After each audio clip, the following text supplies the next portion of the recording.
This program is brought to you by Emory University. Howdy. So welcome, everyone. As Sarah said, my name is Lisa Paulsen, and I think I'm sitting here because I'm the director of the Playwriting Center of Theater Emory. I think that's why I'm sitting here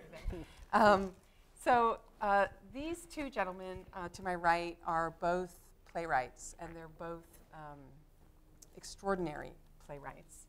They both do other things as well, which you'll hear a little bit more about as we go. But the conversation today is really about playwriting. They're both playwrights, and they're both teachers of playwriting. And so I think there's a lot of really fruitful conversation. They're obviously at really different places in their lives and their careers, and so that also, I think, creates an interesting way to talk back and forth. So I hope that will be that will lead us to interesting places. So let me start with Joseph. Joseph Skibell is a fiction writer and a playwright. He is on our faculty in the creative writing program, and he's a long-time colleague. We taught together for many years, and Joseph has also participated as a playwright in Brave New Works, and as a playwright, as a dramaturg, as a kind of sponsor of new work.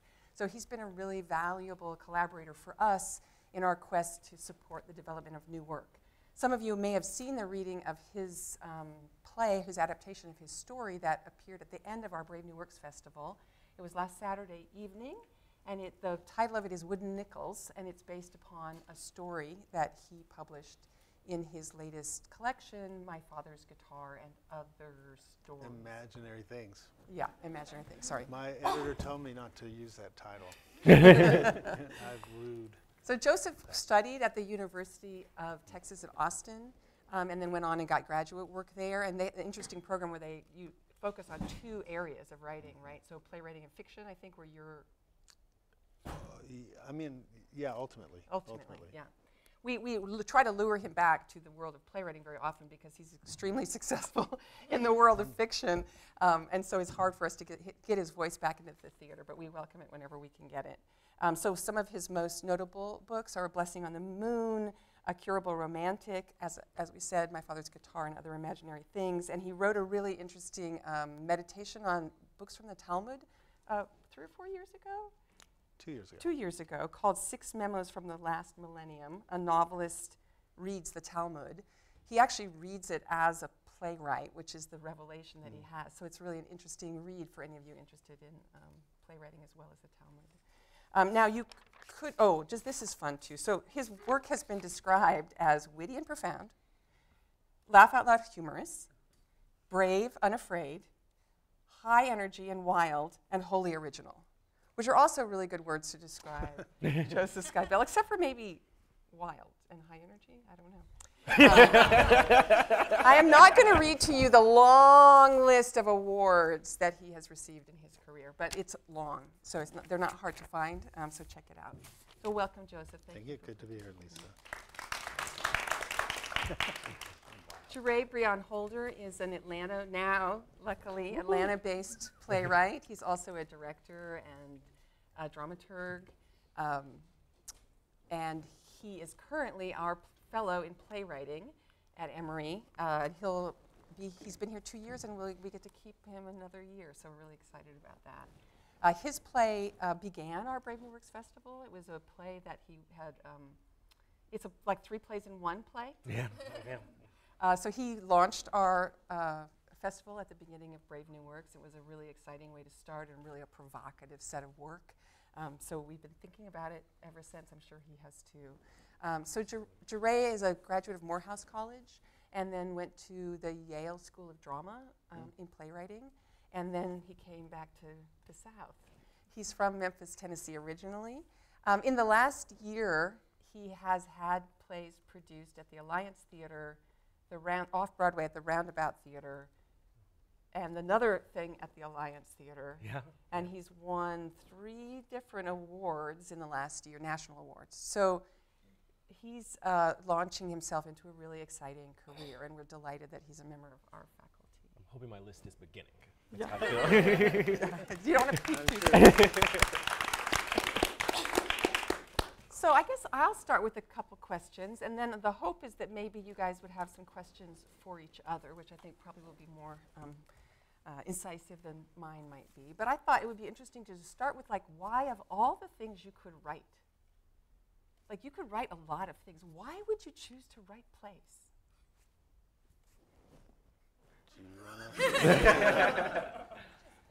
Sure, I'll start. I started off wanting to be a novelist, a fiction writer. I was really a big fan of the experience you could hand to someone and that they could have. And then I realized I was wildly impatient and that it took a lot of patience to master that. And it took a lot of solitude. And I'm a shy person, but I'm a pretty friendly person too. And so when I took my very first theater class in college, one of the assignments was with a group of like 5 people to create a piece. And I was the writer, and there was a director, and there were some actors and designers, you know, this kind of way that we were supposed to simulate an experience of creating some 10-minute piece by myself. And at the end of it, people clapped. And it really struck me as amazing that I could give someone this experience and not only share it with a group of creators, but share it with a group of listeners. And I've been addicted. I've been really addicted to the sensation, the sensation of collaboration and then sharing. There's something immediately gratifying about it, and there's something poignant about the process of creating text for bodies that I think is up my alley in a way that fiction writing hasn't yet revealed itself to me. Well, that's funny because I, too, as a kid, wanted to be a novelist and was intimidated by it because, you know, I remember, I think in junior high, reading John Steinbeck, and I thought, to be a novelist, you had to know how to clean a horse, you had to know how to, you had to know how a combustion engine runs, and you had to know what wainscoting is, which I still to this day don't know what wainscoting But is. now we have Google, so you could find all those things out. Yeah. But not right now. So I thought, oh, well, and later I read Voltaire, and I thought, oh, well, this is a totally different way to write a novel. You know, you don't have to know anything. And about the physical world, I should say. But I also got very excited about plays, you know, as a kid. And I think, in part, you know, especially sort of like, I remember reading Who's Afraid of Virginia Woolf, and just, you know, my hair sort of standing up because I think I came from a very repressed family. And I think, you know, I think theater, there's something exciting, as you say, about bodies and space actually dealing with each other in a kind of meaningful way. But later I found, because eventually I just sort of started writing prose instead of plays, and part of it was because I found the collaboration frustrating. Even this week, it was so, as stimulating as it was last week to be working with actors and a director and a dramaturg, and I was learning so much from all of them about my work and about my themes and everything. I still just felt like, do I really need, you know, it's so, there's so many levels of people to get through to get a play done. Whereas, and then there's also, you know, years ago I did a play in LA, and I sat behind this woman at one performance, and she kept saying to her husband, "This is so stupid. This isn't funny." And he was like, no, it's kind of funny. And she's like, no, it's not funny at all. And I thought, like, I don't want to know what's going on with my, like, when you give somebody a book, I mean, you hear enough anyway with a book, but like, not while they're reading it. Like, the idea of sitting there while somebody's like, page 5, I don't know. So I think in a weird way, you know, I prefer sort of the solitude, I prefer the single voice, but then there is nothing more exciting about when it really works, theater when it really works, you know? So. That's cool. I mean, so that's interesting to think about. I've always thought that, you know, of all the artists in the theater, the playwright, even though they're not standing in front of the audience, they're the most naked. Oh, yeah. Right? Because we have all of your constructions to create, but we're not quite responsible for them, right? And I had a director once who used to talk about, you know, no matter what you do, a third of the people are going to love it. Oh. A third of the people are going to hate it. And a third of the people are going to be indifferent. They're not going to care about it. And I don't, first of all, like, is that something, I mean, you were just kind of speaking to that, like, you know, you had one that liked it and one that didn't. So it's such a like heart open activity. Like, obviously there's good things and bad things about that, but how do you deal with that? Like, how do you be in the world knowing that your writing is out there and people are having such strong reactions to it?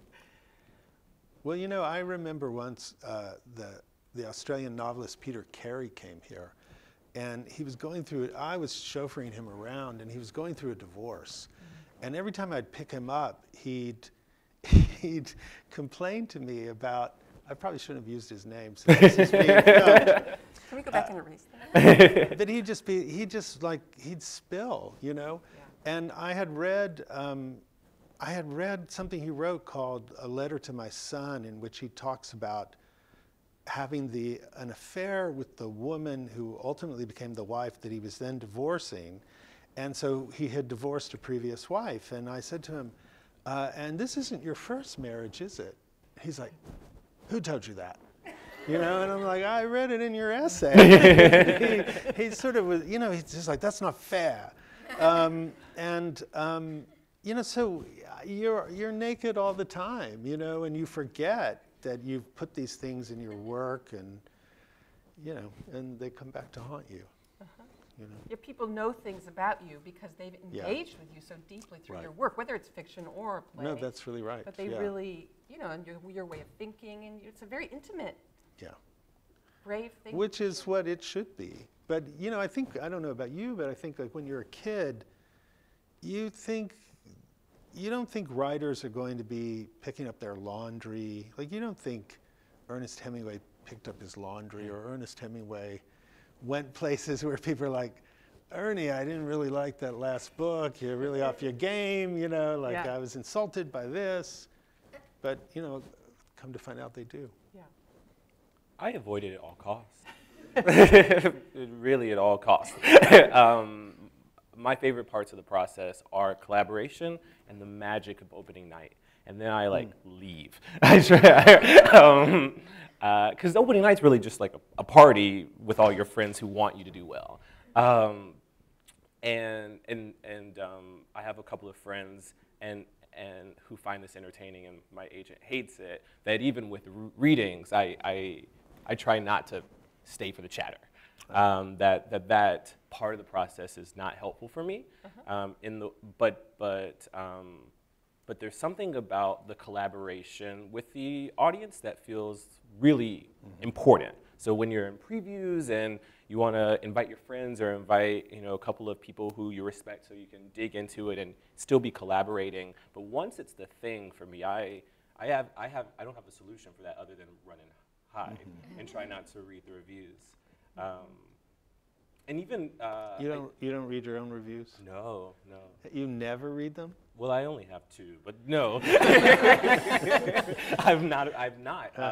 And there's even in grad school, when we were encouraged to attend all 3 performances of our shows, that was my least favorite part. Is like, why am I sitting here, you know, getting this ulcer because there's 4 people falling asleep, and then these 3 people haven't laughed at a single joke yet. And then she keeps like being really emotionally moved by something I didn't write, I don't think. And you know, like this, you were just like sitting there with your readers and kind of experiencing in real time how effective maybe something you did is, or maybe not. Maybe the thing that they're responding to has nothing to do with the writing. Maybe it's a production choice that you fought tooth and nail about, or an actor who, you know, I'm so glad they got to the point that they're at least. You know, like there is this vulnerability because everyone has interpreted these words, and if I'm doing my job right, I've gotten out of the way weeks ago in a lot of ways. It is interesting how much space theater has for other people besides the writer. And that's the beauty of it, obviously, but that also must be one of the frustrations and difficulties.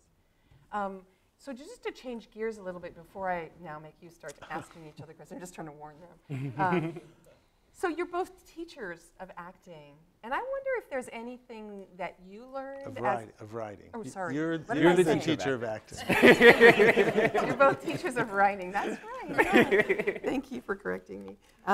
In public. They knew. We underlined it. If there were things that your teachers taught you that you have brought into your own teaching, that you have learned from other teachers that have really influenced your own approach to teaching?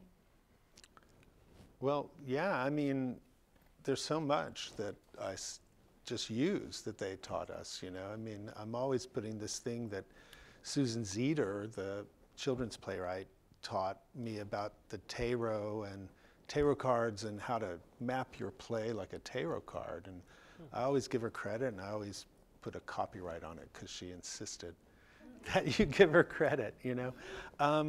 But yeah, you know, I mean, I think you have to really, and that's, you know, when I was becoming a teacher, which I never thought I would ever be a teacher, I really thought, well, you got to do more than just say, I like this, I don't like this, or this seems to work. You have to figure out, you got to give there's got to be some sort of hardware rather than all just sort of. So, you know, I really feel like, you know, I really sat down and thought about what I'd been taught about dramatic action and scenes and plot, and, you know, but it all came, you know, it's all there, it's all available. It's not sort of esoteric, you know. That's great. Yeah. I'm super struck by how similar the tools at our disposal are as storytelling writers, right? So, screenplays or poetry or fiction or theater. That the toolbox really does feel really similar for each of these fields, and the teachers who I admire most are people who are the ones who introduce me to the hammer in a way that makes me feel like I know what to do with this thing, of which you're one of them, I think. Seriously, you know this. One of your lectures has stuck with me. I pull out the email all the time about the boxes, the beginning box, the middle box, the end box. Which for me was a way that I could understand beginning, middle, and end that didn't feel so tied to well-made play or well-made theater, which felt like history to me, and I'm not that great at history, and so it felt accessible. It felt like, okay, this is the tool. And then Sarah Rule, my two, I guess, are really you and Sarah Rule, and Sarah Rule, moreover, how she was quiet. That a lot of her strategy was silence and listening and watching and sliding the hammer and say that you might want this right now, or sliding. I don't know that many tools. I can't give you a list of. You mean her strategy as a teacher was to listen and watch, and then every once in a while say a little something. Is that what you mean by that? Similar to what we talk about with Jim Grimsley's note of what is the smallest adjustment that I can make can make the biggest difference. But I think what hers was a little bit more intentionally egoless. So it never felt like I was learning from a teacher. Always felt like I was sharing something intimate with a friend who had a lot of resources that I didn't, and had a lot of. In a classroom, you're talking about. Wow, that's incredible. It was. I mean, it was a really, for me, it was a really illuminating lesson because, I think that if we're doing our job right, if we have 15 students, none of the 15 students are writing the same play. That's not the goal. Is to have everyone looking alike. The goal is to make sure everyone has the tools that they need to make their play as good as they can. And a lot of that for me feels like it has to do with practice. And so you practice how does a scene work, and then you practice a timid play form, and then you practice, and it has to do with practicing and building up the tools. I mean, all right, okay, here's another step in my analogy. Like, you don't go straight to building like a replica of a house. You do like a birdhouse first, and you like this sense of like, and now now that you've done that, like, how can you learn from that? Yeah. And so for me, I'm like constantly reading stuff or looking at things that I feel like might illuminate my own process, but also might illuminate a student's process.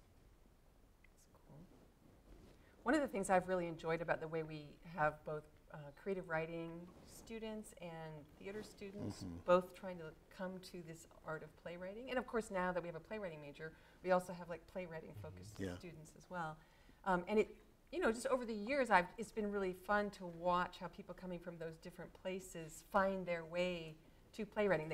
They bring certain things that are really valuable to the process, and then there's certain things that they don't have access to at the beginning of the semester. And I wondered if you guys had any reflections on that kind of model, of that kind of a classroom environment. It's the best. It really is that. And the other one that I'll throw in, Lisa, are like students who have not seen a play ever before, or have seen Wicked when it came to town, and that this is their basis of like what theater is, and which for me feels like, oh, a blank slate, wonderful. And the moment that they hear a peer's play or their words out loud and realize, I can write a play, like I can write a play, and the answer is yes, you can write a play. What kind of play do you want to write?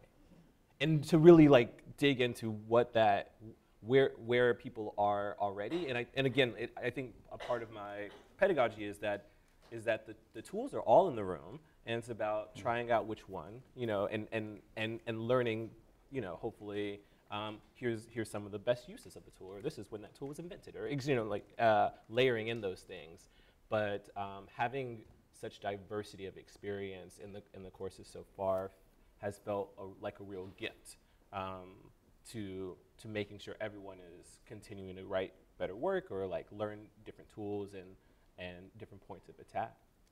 For me. Well, for me, I mean, the interesting thing is I was thinking about it last year, so I started bringing this into class, but it's like there's 4 quadrants, and one quadrant is really sort of what the writer's language and the writer's interests and the writer's philosophy and the writer's take on the world. And it occurred to me there's nothing you can do to teach that. You just have to honor that in your students, because that's what they're going to bring.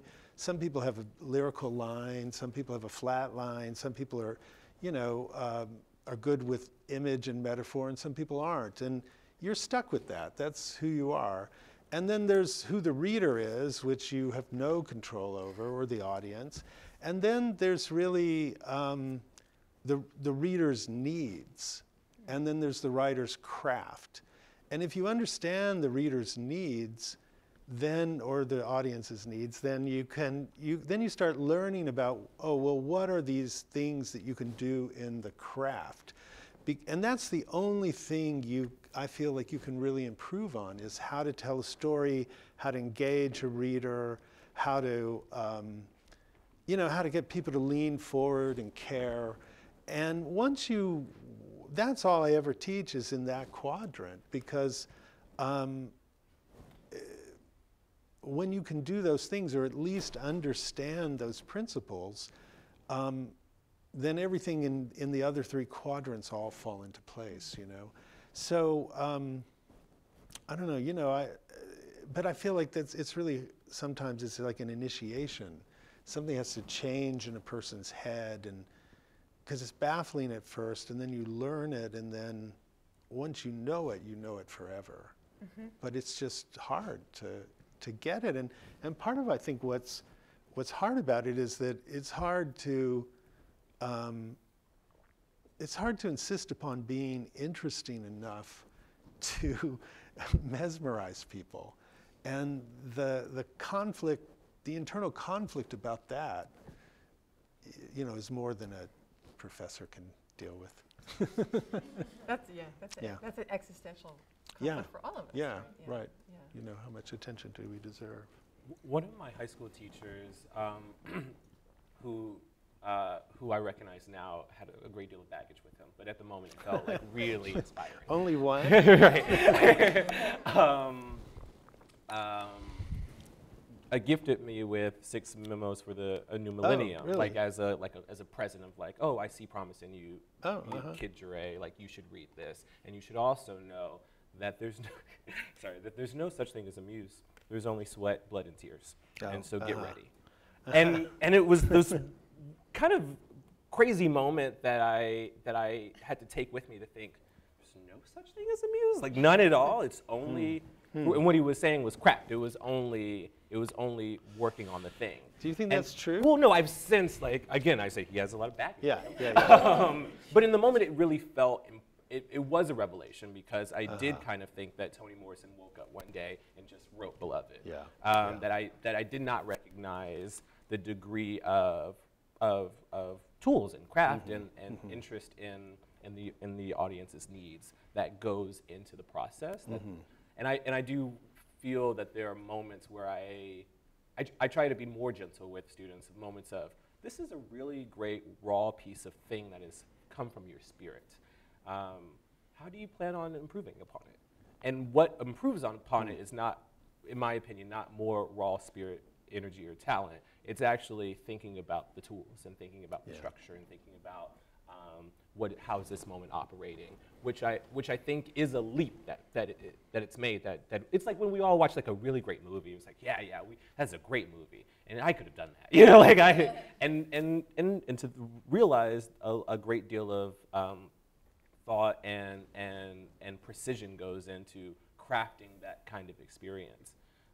That there is muse involved. I think more times than not that there's a lot of muse involved. But I do think that the mental leap that I have to do work in order to make art, you know, or in order for my art to be as meaningful as I want it to be, is a little bit of a shift that's important to facilitate. Do you have any questions for me? I have my list. Okay. I have my list in here. Yeah. Yes, I do. One day I'm working on. We were only told to bring 3 questions. Well, I wanted to make sure I remembered all 3. Oh, I didn't mean to embarrass you about that. I'm sure his questions are much more complex than mine. In both of the classes that I'm teaching this semester, contemporary drama and modes of devising, we're doing a lot of talking about structure and the well-made play. And I've been personally just really thinking about what does well-made play means in a contemporary context. And I'm just interested in your thoughts on you know, our kind of accepted understanding of the well-made play versus what you might notice in trends in theater today, or how you're encouraging your students to write. Tell me about the well-made play and your feelings about it, please. The well-made play. Well, does everybody know what he means when he says the well-made play? I mean, the well-made play is, you know, this old-fashioned idea that everything pays off, and I guess it's it's a sense of character that's 3-dimensional and understandable, like people are understandable. So I think I think the elements of structure are the same. If you're dealing with narrative and you're dealing with compelling narrative, so it's a different world if you're dealing with plays that are not meant to, we've all seen those plays where actors move and speak, but they're not really telling a story per se. But I always feel like narrative is, at least in the Western tradition, it's 5,000 years old, and it works the same way now that it worked then. Like, the only difference really is speed and our ideas of character, and our ideas of how ordered the world is. So, if you look at people who don't write well-made plays, the plays, they operate on the same principles, but they have a sense of character that's less, that's more post-Freudian, because it's the idea that, first with Freud, you get the idea that you don't know who you are. You are not the master of your own house. And, probably in Ibsen and Strindberg, you still have that. That idea is probably alive in their place. But then you get to somebody like Shepard or Albee in the 60s. Even Shepard more, you get the idea that maybe we're not three-dimensional. Maybe we're not three-dimensional people. Maybe we're all just a little two-dimensional and wounded, and we're not going to have the same sorts of experiences that a three-dimensional character was. But I think really in terms of how you engage an audience, how you get an audience to lean forward, how you get an audience to ask a question, it's no different than Homer or the Bible or these ancient narratives. Why? What do you think about the well-made play versus the? I don't think that does. I mean, if I were the judge, I'd say no. Okay. But then I just don't want to change the subject No, with I one agree. of my I'm curious what you think. prepared. What are you finding as you're teaching it? I think that divorcing well-made play from I think that when I'm hearing well-made play in contemporary context, it's almost always in this conversation that theater is dying, or traditional theater is dying, that there's something stagnant or ancient or calcifying about the form, which I find fascinating because I feel similarly that and maybe I feel similarly because you taught me this, about dramatic questions and dramatic action, and the notion that it's really about how do you build this forward and then how do you turn the page, and that the well-made form is just a good way to do it. It just gives you a great blueprint for that. And then I think that some of my favorite plays, I think Virginia Woolf is a good example also, feels well-made. Regardless of some of the surprising shifts or where the secrets pop up, etc. Right. That our basic understanding of what's going to happen in this dinner, or right. But we actually know very little about those characters' history. We know, we sort of know what's relevant for what we have to see. But when you think about the secondary characters, Honey and Nick, I haven't read or seen the play in years, but I imagine we don't know where they were born. We don't know, what their childhoods were like. Whereas I think in a well-made play, you'd be given a little more of that. There's an idea that people's biographies are their identities. And the space between that, for me, and something like some of Brandon Jacob Jenkins' latest work, that's pretty explosive in form, and you don't know anything about most of the characters actually.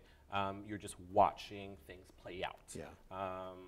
I'm thinking more like an octoroon than appropriate, though I think this is true for appropriate also.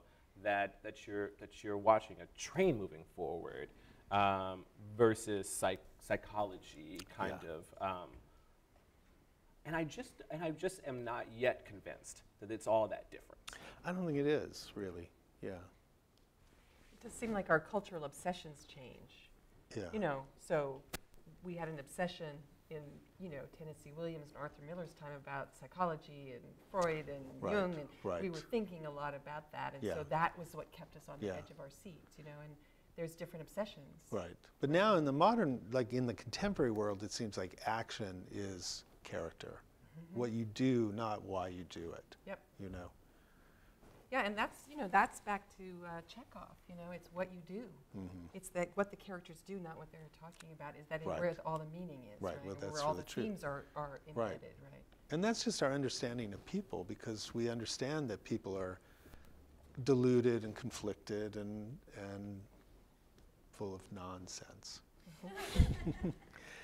Okay, so you started with a question. So I was going to ask you, what themes obsess you?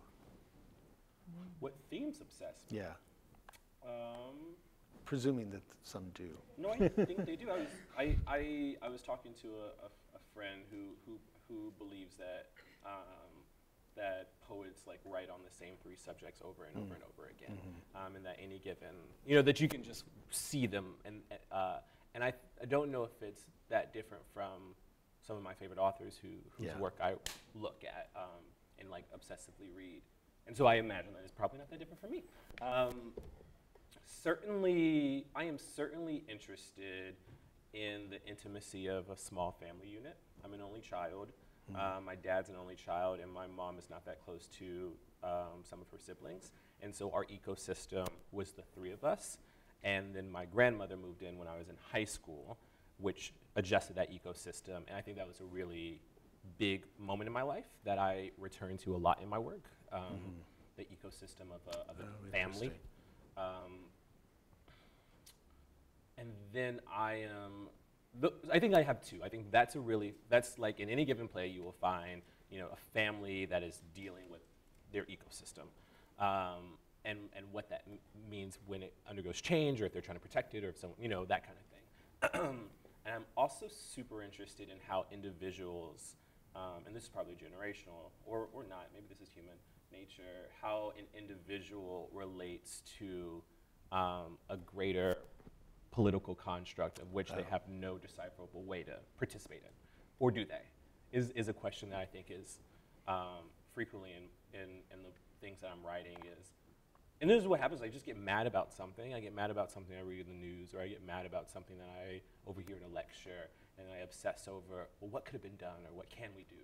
And often the answer feels like nothing, and I don't think the answer is always nothing, and I think a lot of times I'm interested in finding where the answer could be just something. You know, it doesn't have to like be the thing that ends, you know, gun violence, or it doesn't have to be the thing that ends racism in America, but like how does this like one character who's in their own little ecosystem affect the big picture, or the 2 things I'm pretty frequently interested in obsessing over. I like that word. How about you, Joseph? Well, I think, again, I mean, I think you're right. Like you're not really aware of it until it comes out. And so for me, you know, when I look at my work, I think I'm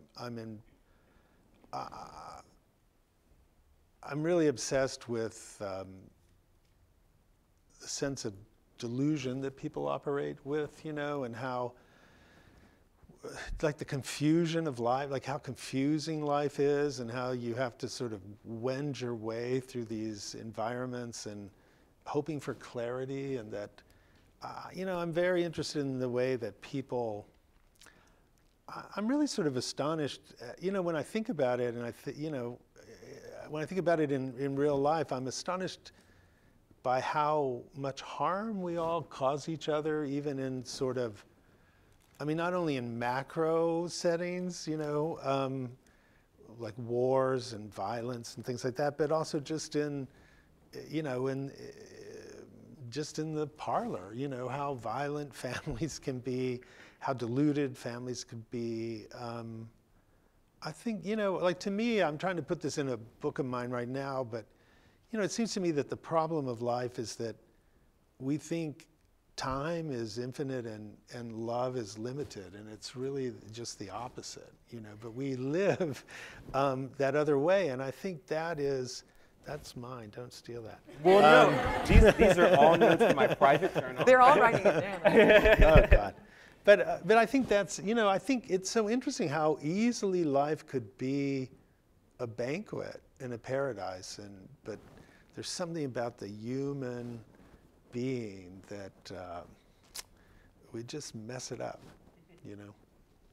Why? Like, I don't know why, but that's what obsesses me. So you're obsessed with that human foible, that weird thing that of what thing, it is to be human. that, you know, that egoic thing that just wants 51%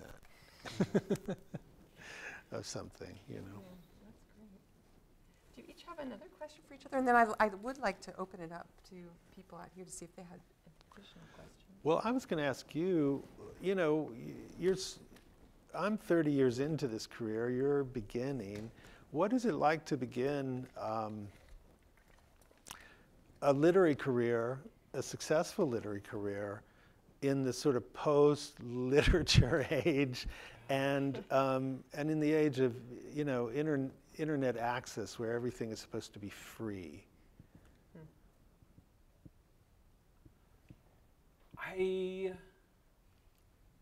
don't know if populist is the right word, but there's maybe democratic is a better word. That what I'm excited about the moment in time that my peers' careers are beginning is that so much of the work that is the new work that I am doing and is being responded to, and that my peers are doing, that others are responding to, feels really deeply rooted in community.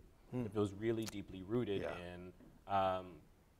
in not necessarily just representation. I think that that's the most obvious kind of glaring thing is representation, and how do I put more kinds of bodies on stage, or more kinds of notions on stage, or more kinds of ideas on stage. But moreover, how do I make sure that this is something that people will come to? Yeah. And I think that might even just be like, and it's not that some capitalistic notion of more people to come to. It might even be like as simple as like Instagram. Like I just want the most likes. Like I want the most kind of people to have access to, which for me results in exciting regional stuff, exciting opportunities to hang out in regional theaters, and I was talking to a good friend just yesterday. Real plasticity with form that I don't know a single writer who isn't currently working on their pilot as well as their commission, as well as their whatever, that there's a real ability to say, hey, I'm a storyteller and I'm interested in telling the stories of this community, and that feels to be really the driving impulse in a lot of ways, which I love. I just love it, and not to say that we're egoless. I don't think that's true at all. But it does feel like there's something very collective about the whole movement that I feel like a lot of my peers are in, and that's how they talk about the work. Yeah. They talk about it as this collective kind of force, or can you believe that they decide to program this play that's going to have people who are making their debut because there hasn't been a role, or those kinds of things, or moreover, like I think as simple as Issa Rae's Insecure was really exciting and like took HBO by storm, and now one of her next projects is about like a bisexual black guy, which that's not a thing that people put on, that's not something that is frequently seen. And that there feels like opportunity in how collective the form is right now. And I think a part of that is because there's a real fear that we won't make money in theater. Yeah. Like not downplaying the sense of theater being a really risky or potentially risky career path to go into. But I think the upside of that is this real, well, if I'm going to do it, it's not just for me. It's not just because I want the fame and glory, I want to be the next Tennessee Williams. It is very much, I want to do something with it, or I want to represent something with it, or I want to bring someone with me. So really prying the doors open, right? Yeah. Cool. And once they're open, I mean, I think I just love right now. Two of my favorite theater stories in the Times have been one about Lindsay Ferrantino's play that's creating the stage debut of two Down syndrome actors with Down syndrome, and then this there are 6 or 7 plays by African American women telling African American stories on off-Broadway stages, which is again a little unheard of. Wait, I can go see 5 plays about that. Yeah, prying the door open and saying and run, which is exciting. That's cool. Yeah, that's cool. Jireh, do you have one more before I open it up? Mine was teaching related. Most of my questions are selfish. Y'all have noticed that. Are you still surprised when you're teaching? Or do you, or have you, no, serious, I'm just Or curious. aghast. Or do you feel like you've reached a point where, like the master, like, none of this is surprising. I've seen all of this before, and now it's like about how to navigate this combination of things that I've seen before. Well, I mean, I'm trying to change up how I teach, because I feel like I got a little burnt out on just the silent workshop thing where, it's hard to stay silent, so I'm trying to figure out a way to have, when there's 16 people in the room, more just conversation. It's not quite working yet. My students are up there. But you can speak more freely. But, the thing for me, I think the real truth that I have learned over these years, and I saw it in my own life, is unlike musicians, writers, like you might have a Mozart at 3. It's not totally unusual. You have people writing songs at 16 that become permanent pop songs. But it's really rare to have a young writer write something of true publishable value. Writers just open up, they bloom a little later. And so, I would say we've had a number of students go on to become professional writers, but you wouldn't necessarily pick those students in the room. And I've had students, I had this one student, he was one of the very rare writers who came in. I think I taught him from his first class probably through his last class. He was somebody who knew how to tell a story. He knew what a story had to do. He had a voice, he had a point of view. He was really kind of great. And I ran into him like about a year ago on a running path, and I said, how are you doing? We caught up, and I said, are you still writing? He's like, no, I don't write anymore. And it's like, it's always the dark horse for a writer. It's always the person who, the poet John Berryman has a line, I think he talks about how Robert Lowell told him, paper your bedroom with rejection notices. And it's the people who are not going to be turned back, and who, when you get rejection, and you can remember, I can remember when I was 20-something and I get these rejection letters, and they were so devastating, and they only made me want to do more and to figure out the system and figure out, like, how can I write a thing that somebody can't turn down? And so I just think, at this age and stage, everybody is almost too young. It's anybody's game. Yeah, but again, and I think it's so interesting that the thing you have to learn when you're writing is how to activate the desires in your characters. And that's actually the secret of life, is getting in touch with your own sense of desire and saying, I'm going to do it. It was interesting because the play that I just had done, one of my comments for the actor who was portraying me was, you're not conflicted enough.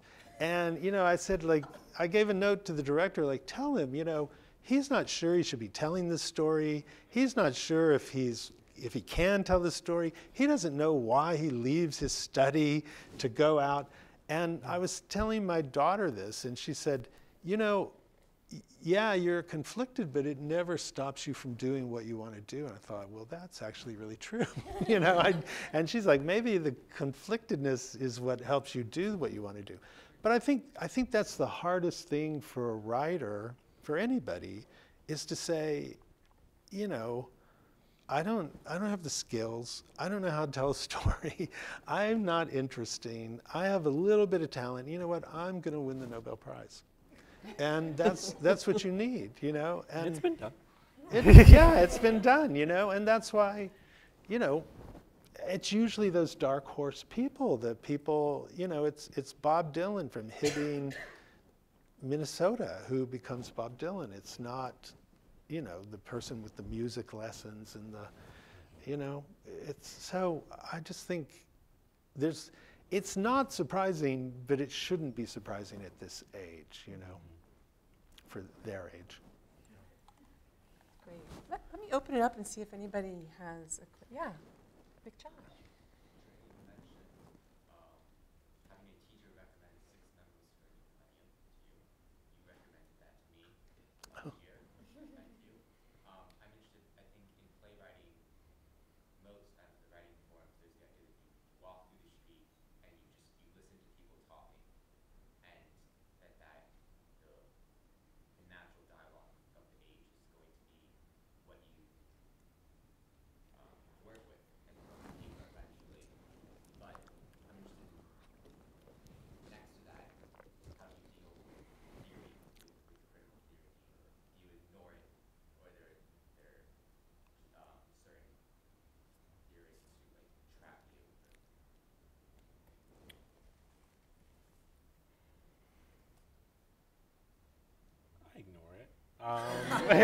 No, it's not entirely true.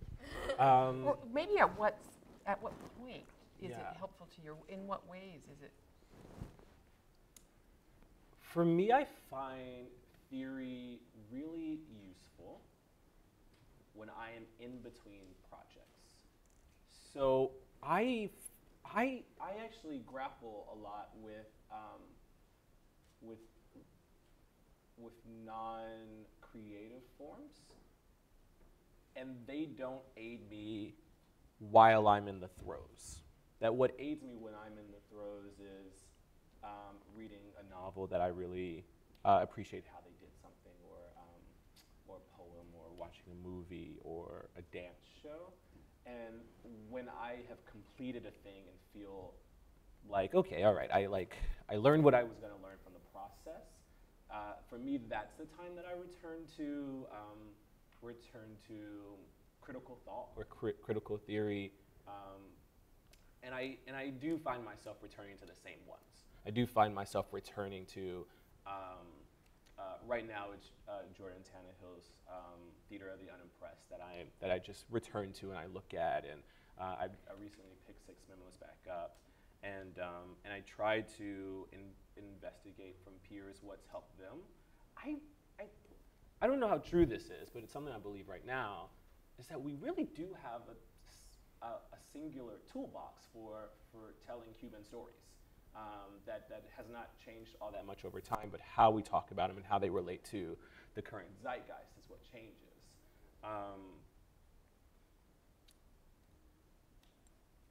Yeah, I think that's the answer to your question. Is it? Yeah. Thank you, Terry. Oh, well, for me, I think I was interested when I was younger, and now I'm actually more interested in the world. And I think, at a certain point, I feel like you immerse in so many different things that to find something that's really actually interesting it becomes a little harder, And so at this point, I don't find reading books of literary theory that interesting, So I think you can do without it at a certain point. I mean, it's good to be thinking about things, but it's not really where I find much inspiration, Oh, I want to hop in. Yeah. I realize that an amendment to the answer is I also don't really enjoy critical theory about my art form.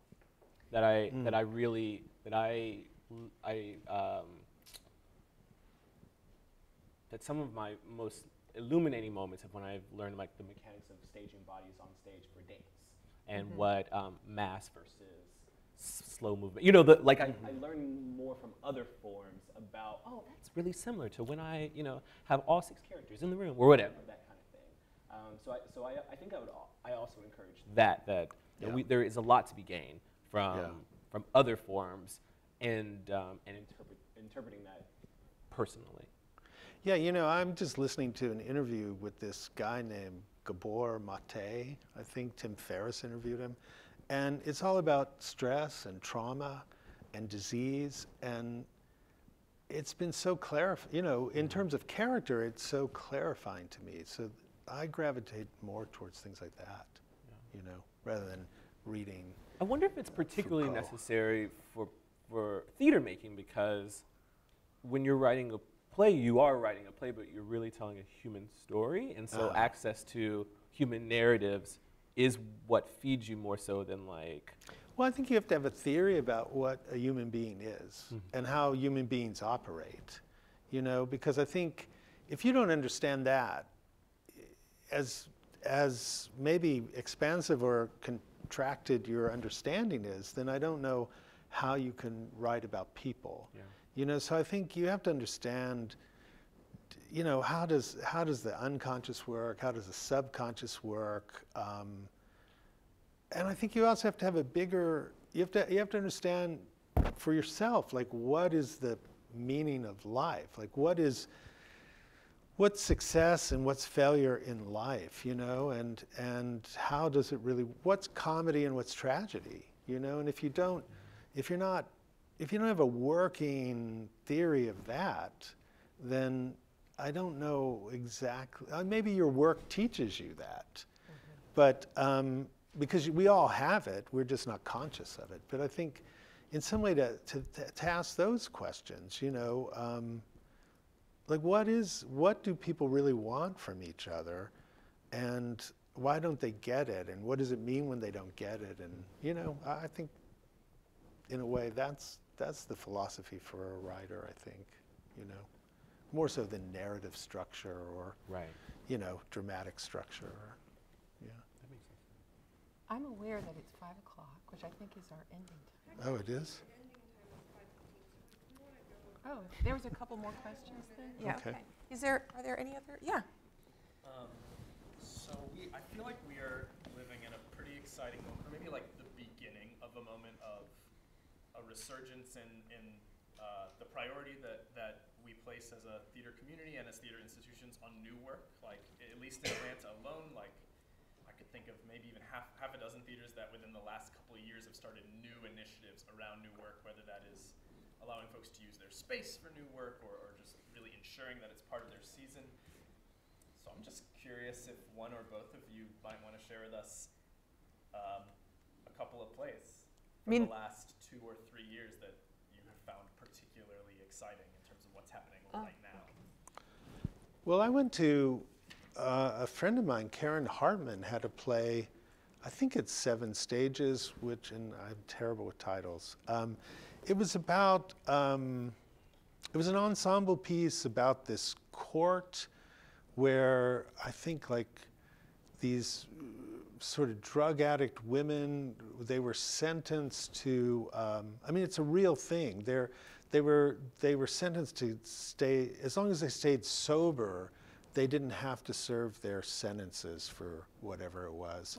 And it was great. It really was brilliant. And I can't remember the title of the play or where it took place, but it was Karen Hartman, and it was here. That's great, right here in Atlanta. Yeah. That's awesome. I talked about it on Facebook, so you can check my Facebook feed.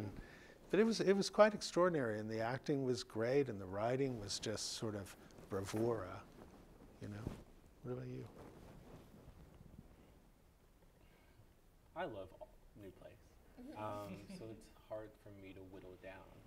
I think most extraordinary has been Indecent by Paula Vogel, which I'm not sure is published yet, but it's done, so it should be soon. Which was in part devised with the director. So I think that's something that makes it really alive, is that the narrative is there, but also there's such opportunity for visual metaphor. There's this beautiful scene at the beginning. It's about a production of a show called God of Vengeance. God of Vengeance. That toured, that did really well right before the beginning of the Holocaust, and then got censored in the U.S. and featured the first Broadway lesbian kiss, or was supposed to. And the things that he just do extraordinary. It opens with this kind of ancestors rising from the ashes, and there's this ash dance that opens that's stunning, and it just I haven't been able to stop thinking about it out of both envy and admiration.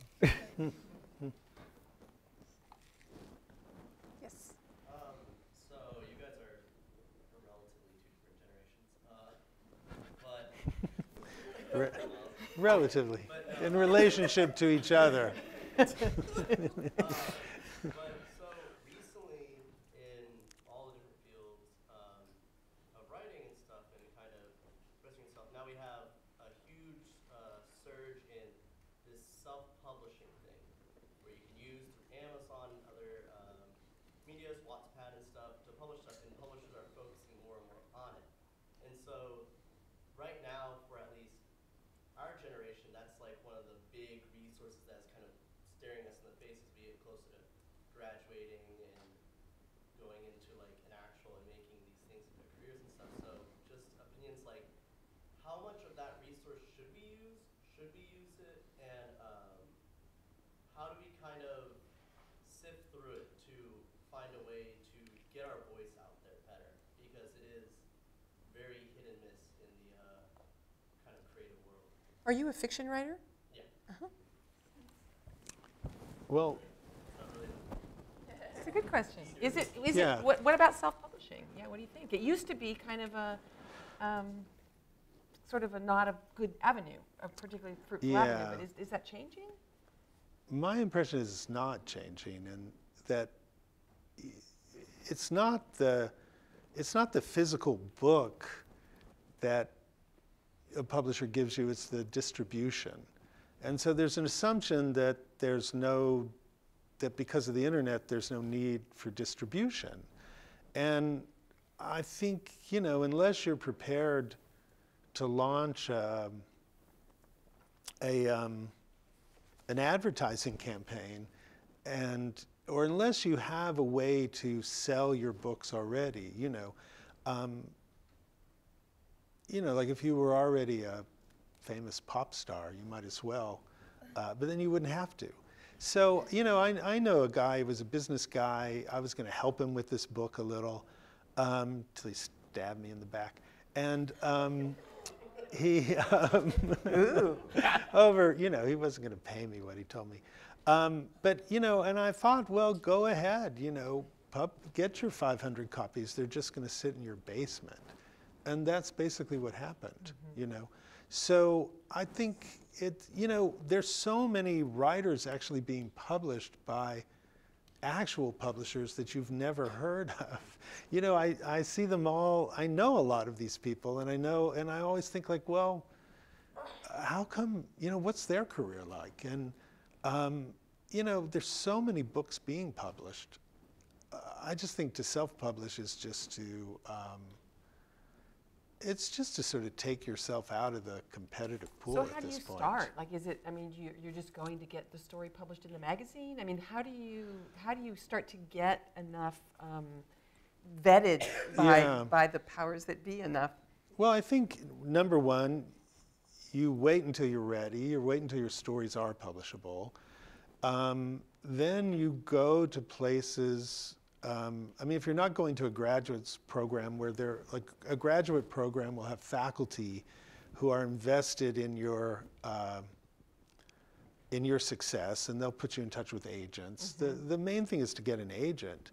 But the way to get an agent, perhaps, without that kind of contact is, I always say, enter contests that have publications as part of the prize. Mm-hmm. And you usually have to pay for those contests. And paying for the contest means that there actually won't be as many competitors. Mm-hmm. So, and it's usually like $15 or $10. And when you really think you have a good story, I would submit it to a magazine that's going to publish it and give you a prize and publish it. And then that goes on your resume. And then, it really is sort of, it's kind of, in a nice way, it's appalling how convincing something like that can be to an agent. Mm-hmm. If they see, oh, this person won the F3 prize, they're interested in you. You know, so I think that's a good way to do it. I have zero input. Did that help? One more question. Yeah, Jess. Professor Skibell, you said something about us being in a post-literature world, which is something I have not heard, and I would be interested to hear what you say about that. But we also talked about the internet and sort of a combination of those two things of like how art, but I'm specifically interested in theater, can embrace technology. This is a question I ask literally everybody, but like how it can embrace technology, because there's absolutely no way we can avoid. Like I think that, you know, as much as I like to sit around and complain about technology, like I don't think that's really effective. No, I'm right, yeah. curious how both of you as playwrights think that might. So sort of you're saying what is theater going to have to become in order to include that part of human life? Is that, yeah, because like how many plays do you see where people pull out their cell phone? Like, and like are just like scrolling through Instagram. And You how mean many- in the audience? Or you Many. mean on stage? No, Many. on stage. Oh. Like how many on stage? And because, you know, I do that all the time. And we're so interested in reflecting real life on stage. Like what does, how does technology play into that? I'm just really, really curious about what you both think. I don't know. I mean, you know, I think people are highly distractible, and I also think there's so many options, and they're all in your pocket, you know. And we all know, you know, you read your email, you read the paper, you read whatever book you're reading on Kindle, and I think it's just, you know, it just is very hard for a book or a play to have the kind, you know, when I grew up in Lubbock, Texas, we had a drama critic who they would send from Lubbock, Texas to New York once a year. And he'd come back and then he'd write his reviews. I mean, we don't have that anymore anywhere, I'm sure, you know. And I think, so I don't think it's so much about access, it's just that we live in a world where a book or a play is just, it's going to be the rare one that really means something to a large group of people. Whereas, you know, I think you can see that it's not, you know, Breaking Bad did that. Like everybody's talking about Breaking Bad, and there's, you know, there's shows and series and movies occasionally where people are that way. But, you know, I had an old playwriting teacher who always called playwriting an antique art, you know, it's an ancient art.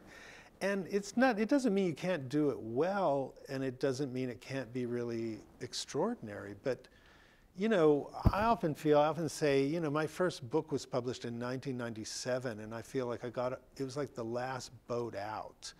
You know, like after, you know, the first book was reviewed all over America. I had hundreds of reviews, it seemed, or scores of reviews.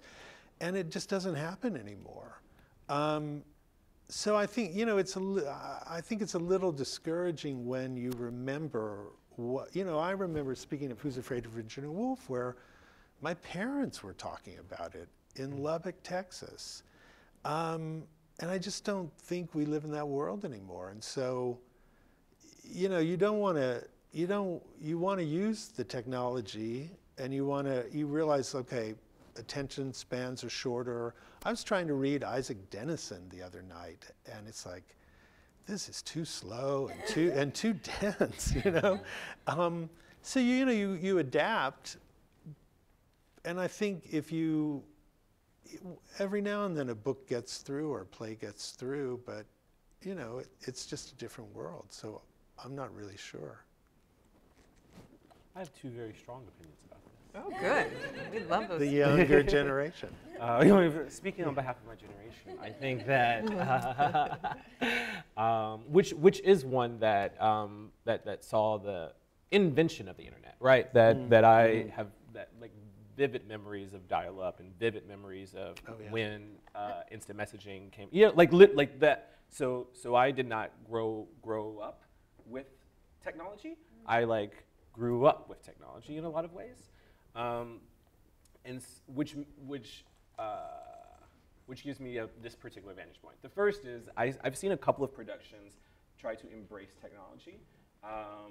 One production encouraged people to, you know, tweet during the show or like take pictures or whatever, and the playwright was committed to that. I was directing this piece, and I was like, well, you know, but we want them to watch it, right? And he was like, yeah, if they want to. I was like, how cool. And so what we did is like, people were really fine to use their technology, and if someone's phone rang, which a couple of times it did, the action was to stop and to watch the person as they did whatever they were going to do on their phone. Answer it, not answer it, whatever, which gave this like some liveness to it, which was exciting. But I don't think that technology will, in the near future, ever not be distracting in an audience. Yeah. That if our job is to create some live experience, and you happen to be a person who is much more invested in your technology experience, that's going to be distracting to the people around you, and we're not going to. There's nothing we can do. We're already acting up here. So I think that some of the models that we are currently trying to embrace technology are innovations made by people who don't understand technology or who did not grow up with it as a part of their consciousness. Or sometimes it seems like the technology's there, it's so literally there. Like, oh, it's the phone, right? But, you know, theater is an art form where we're literalizing metaphor in some way. Like we're putting. But it's not just that though. It's television. It's right. Like it's movies. Like people. My dad the other day was like, "Hey, have you seen Black Panther?" I was like, "Yeah, I saw it. Are you going to see it?" He was like, "I'm watching it now. It's great." I'm like, what are you? And I just don't think that we are going to have the answer. I think that you are. I think that the people who grew up with technology are going to be the ones who figure out how to incorporate it into theater, and I am seeing it. Like there's I think it's Found Stages that is preparing to do a couple of cool or maybe I'm telling their business. I don't know. Technology-based theater experiments that you theater in your hand, or some other things that I've seen that seem really exciting. But I don't think that you can ask as many people as you want, Jessica, but I think that it's really up to you to figure that out. I think that it's really up to people who grew up knowing, you know, having computer, having internet, what that actually means, versus people who still kind of like write everything. I have like a paper calendar. Like I'm not going to know. I don't think that I am. Yeah, that's interesting. And I think that it's important to continue challenging your peers to figure that out. Which is my way of letting myself off the hook. Yeah. But you know, I think if you look at the music industry, technology comes and goes, but a strong song lasts. You know, like there's songs that, like when MTV first came up, there were songs that it affected the way certain songs were written because they had to be sort of telegenic. Yeah.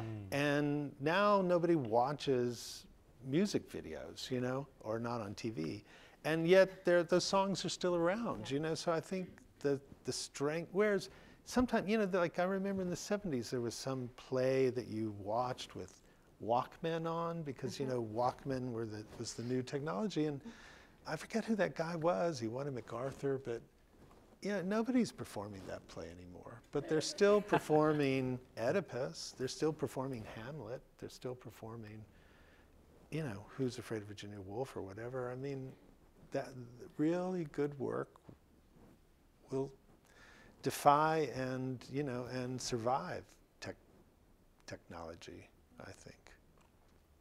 Great.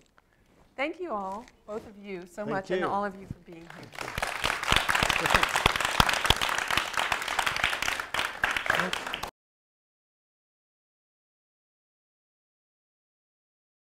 The preceding program is copyrighted by Emory University.